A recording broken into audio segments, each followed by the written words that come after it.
My name is Nairi. I'm here to talk to you about knowledge, spirituality, and empowerment. Why am I talking about those subjects? Well, as we enter the year 2024, all indicators are that this is going to be a year of massive change for most human beings on the planet. It's going to be a transformative year. And because of the way the world is functioning at the moment, where the people in control of our lives, apparently in control of our lives, are so far removed from ordinary people like you and me. And because of the development of artificial intelligence, there's a really great risk that of us losing our humanity, of losing connection to ourselves, to God, or however you see that spirit beyond the immediate physical. And we are in danger. I believe we're in danger of losing what it is to be human. So for me, this is a very important subject. And the subject of knowledge is vital to how we are going to transition through this period. In 1970, a man named Alvin Toffler wrote a book entitled Future Shock. Now, most of you probably never heard of that book. It was written before most people alive on the earth now were born, but it was a hallmark event at the time. And Alvin Toffler described future shock as simply a sickness that came out of too much change in too short a time, the feeling that there was no permanence anymore. But some of you may have seen a film by Orson Welles, the actor and director, Orson Welles, called Future Shock. It's only short, it's about 20 minutes long, but he describes the phenomenon. It's very creepy to look at. It's kind of an early version of Matrix, I think. But you might like to look at it just out of interest. But future shock, well, we're in the middle of future shock now. And I don't think that sickness, that insanity that Alvin Toffler was describing was about personal insanity. I actually think that it's expressing itself now as a collective insanity. We see strange things. Perhaps the really obvious one at the moment is the whole LGBTQ issue and the gender distinction issue. I've seen street surveys recently where even women, young women, are asked, can men have babies? And they say yes. Now, that's insane. If anyone who is separated from what's going on knows that that's kind of insanity to even believe such a thing. And yet they're convinced of it. We have the war issues, what's happening in the Middle East at the moment, the insanity of punishing hundreds of thousands, if not millions of innocent people because a few crazy people committed an horrific act is out of proportion. There's a kind of insanity in that. The blatant disregard for human life is insane. So let's come back to the idea of knowledge and what is knowledge. We live in a period where there's so much mass media information. There are so many conversations and opinions about subjects, but very little of what I see is based on knowledge. How can we make effective decisions about our personal lives and our collective lives unless we know the truth? Knowledge, gnosis, to know, to understand, and ledge, as in ledger, to keep a record of. How many people are keeping a record of something they know? Or are we all talking about opinion? Most of what is on the internet, I claim, is opinion, and yet we accept so many of those opinions as true. There was another writer, Walter Lippmann, much earlier than Alvin Toffler. In 1922, Walter Lippmann wrote a book called Public Opinion. And there's a very good little video on the internet, I'll leave the link below, where his book is condensed into a simple interpretation of his writings.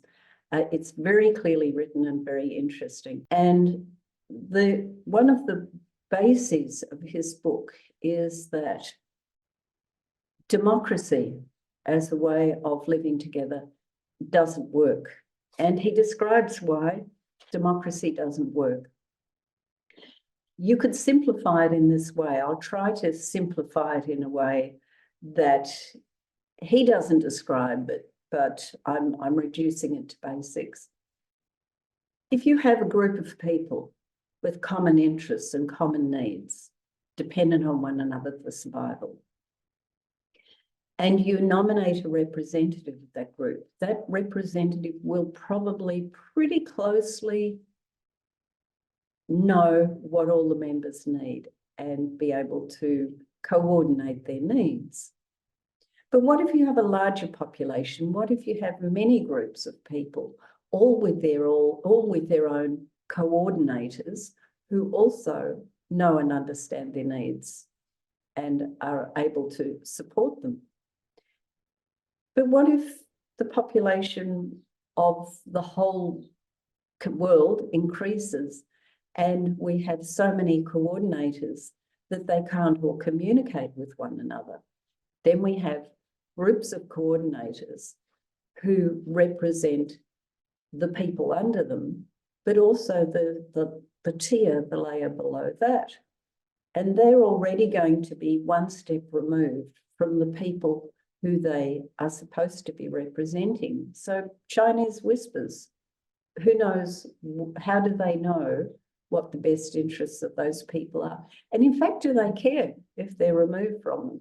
So you can see where this is leading. We end up with a pyramid effect, which is very evident in the world today, where we have many layers of control, to the point where there are people, powerful people in charge of the world, who are completely out of touch with most of humanity, and not only are out of touch, but have no idea what the best way for humanity to move forward is. There seems to be a feeling amongst that group that some sort of dictatorship is necessary for the survival. We're looking towards that communist philosophy. And that can be dangerous. In The Prince, Machiavelli describes many different forms of government, and the one he believes works best is not democracy. In fact, he thinks democracy really can't work in a population of more than about 150,000 people. He believed that a benevolent dictatorship would be the best form of government. Now, you can imagine that that would work quite well, because in a dictatorship, you're able to gather the whole community together as a whole with common goals. But the operative word is benevolent. At what point is a dictatorship no longer benevolent, but self-serving? If you were to say, what's the goal of life? What is the purpose of life? You would say, to reproduce itself.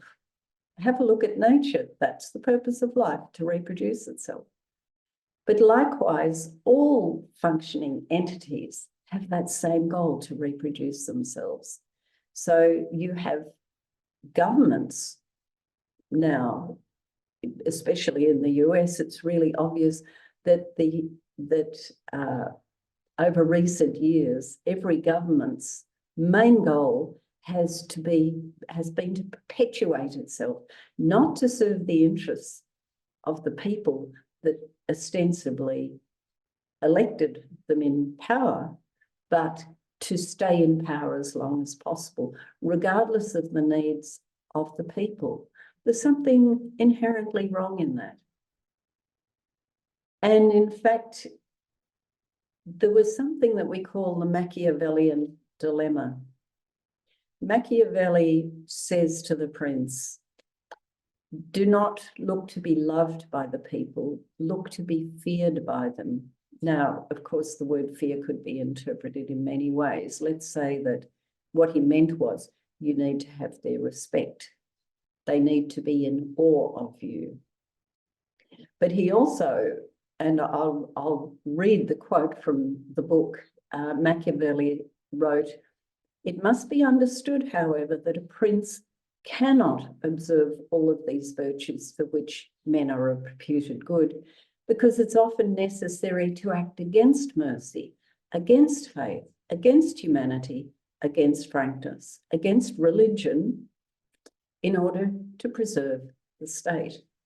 Thus, he must be disposed to change according as the winds of fortune and the alternations of circumstances dictate. As I have already said, he must stick to the good so long as he can, but being compelled by necessity, he must be ready to take the way of evil. Machiavelli well understood that in order to survive, eventually the state must assert itself at all costs. And I think those of you who are aware of what's going on in the world right now will understand that we have reached that point, that Machiavellian point, where our states are not necessarily serving the best interests of the people. It's been going on for a long time. It's been going on throughout my lifetime, but the machinations behind all the wars that have been around, that have occurred in my lifetime, it's the interests of the state are becoming increasingly obvious, and it's not about protecting their country. It's not about defense. It's more and more about creating economically rewarding situations for certain powerful groups. It's almost impossible for ordinary people like you and me to see the depth of those machinations. We have no way of moving into that sphere and influencing it. So how do we move beyond that? How do we survive? Well, I see a trend starting already that I feel is going to continue. But we need to be honest. We need to look for truth and not get caught up in fanciful stories that are taking us down the wrong track. I've seen, for instance, there's a flat earth group. There are many flat earth groups around the world, because once people start to distrust those in power, they then start to distrust all aspects of the reality that they've been brought up in. So we have people now who truly believe the flat earth theory, that the earth is flat, that the Antarctic actually is surrounds the edge of a circle, and that there's some sort of dome overhead. Well, it defies logic. Those of us who have travelled widely can tell you firsthand that that's illogical. But a lot of those people want to believe it anyway. Why do they want to believe it? Why do people want to believe things that are demonstrably not true? Well, it comes back to what Walter Lippmann said, public opinion. What he describes in public opinion is the idea that the more and more people there are, the less and less communication between individuals, and therefore the more myths that are perpetrated. And he claims that most of our beliefs are based on myth and based on what he calls archetypes, archetypal beliefs.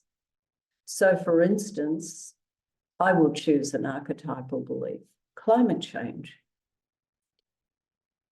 We have been encouraged to believe that climate change, whatever that is an issue for us. How do we know that climate change is an issue? The only way we can know that is to believe what the people who perpetrate that myth are telling us. How do we know it's true? How do you know most of the things you believe are true? You don't. That's the real answer. You simply do not. And none of us have the time or the energy to know the truths about most things that we're faced with on a global scale. So where can our truth lie? Where can our knowledge lie? It can lie within your own sphere, within your own social group, within the parts of the world that you're connected to. But it can also lie in your own thinking. And most of us are flawed in our thinking. I have a belief that one of the most important subjects that should be taught in school is the subject of logic. Now, the principle of logic is very simple. Either something exists or it doesn't exist. If you can't prove it exists, then until such time as you can prove it exists, it does not exist. And we can apply that to all aspects of our lives. We can get caught up in all sorts of emotional dilemmas because we are encouraged to believe something is a threat. That's usually what we're faced with, a threat of some kind. That may not be true. And I saw the most extraordinary example of this during the pandemic scare. I am from Melbourne, Australia, and everybody knew about this virus. It was spreading in the community. People knew about it, but they weren't overly concerned. But suddenly the government made a stipulation that as of midnight on a particular date, people were to wear masks when they went out in public. Now, until midnight on that particular date, people were a little bit wary, but they were okay. We were all talking to one another. Life was pretty normal. But the next day, I went outside and every single person on the street was wearing a mask. Not only were they wearing masks, but they were suddenly afraid of one another, as though that moment in time, that one point in time, had made a complete difference to their lives.